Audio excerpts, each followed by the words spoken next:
an bi yɛrɛ ji duguma n'an bɔra kɛnɛ ma an n'aw ye kelen dugu a ye sabari mais n bɛ fɛ ka haya in de corriger ka d'a ma taa n'a ye haya in yɛrɛ a basira haya min kan i bɛ haya in ta ko di والذين جاءوا من بعدهم a yɔrɔ in faamu ka ye a ko minnu yi diinɛ créé minnu yi a sera ala y'a base di mun ma n'o ye sigiyɔrɔ kɛ a la ko olu ka kuma filɛ nin ye ko n'an sɔnna ka tugu k'a bɛ fɔ aw de ma ko silamɛw o tɛ k'a bɛ fɔ aw de ma ko mufilɛ ko mais ko walezina mɔgɔ minnu ja'u minnu nana min ba'dihim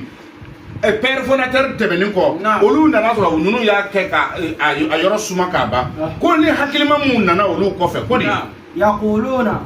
karamɔgɔkɛ ko yan ko yakuluna k'a ko mɔgɔ dɔw y'a fɔ e ti kɔrɔ ye kɔrɔ la ko yakuluna k'o tora k'a fɔ ربنا e yɔrɔ in faamu ka ɲɛ k'o tora k'a fɔ parce que k'o nana min ba'dihim nin tɛmɛnen kɔ o y'a sɔrɔ a ti ɲinɛ o tɛ kɔrɔla e y'a bɛɛ o ko min ba'dihim a kɔ a taa nin kɔ o y'a sɔrɔ a tɛ yen o bɛ a bɛ se ka kɛ yɛrɛ aw nana sɔrɔ olu tilara o sɛgɛnna aw nana olu kɔfɛ comme deuxième génération ou bien troisième groupe ko mɔgɔ minnu nana o cogo in na dɛ o b'o ka farida b'a nɔ na ko mais yakuluna k'o tora k'a fɔ o bɛ to k'a fɔ mais ele ko de ko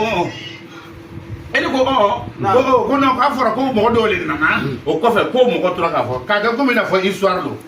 d'accord an ka kɛ yan kɔrɔ an y'a ko ma ko mɔgɔ dɔw mun nana ninnu kɔfɛ k'o tora k'a fɔ mais fɛn min yɛrɛ kɔrɔna kɔnɔ an bɛ ladege n'a ye de wa an tɛ ladege n'a ye an bɛ ladege n'a ye de don c'est que ni mun nana o ka limaniyabaga faw o limaniyabaga mɔkɛw kɔfɛ ka to ka n'a fɔ k'o tora k'a fɔ donc sigifari dalilu i ti fɛn dɔn o sa yɛrɛ fa y'a dalilu don min na an bɛ leçon tara olu t'o kalama parce que o si ma leçon ta o sa ye bolo ka ye an bɛ leçon tara an sera aya in kelen ma o sa sigira a fɛngɛ bɛ tile fila na n y'a bila video ka yɔrɔ bɛɛ a ko mɔgɔ mun nana n'u kɔ k'olu le mun taara an ɲɛ k'olu le ma ko b'an ka sigifari la olu an lɔra ka sigifari 70 de kan an tɛ y'a kɛ jɔn de ye tɔgɔma fɔ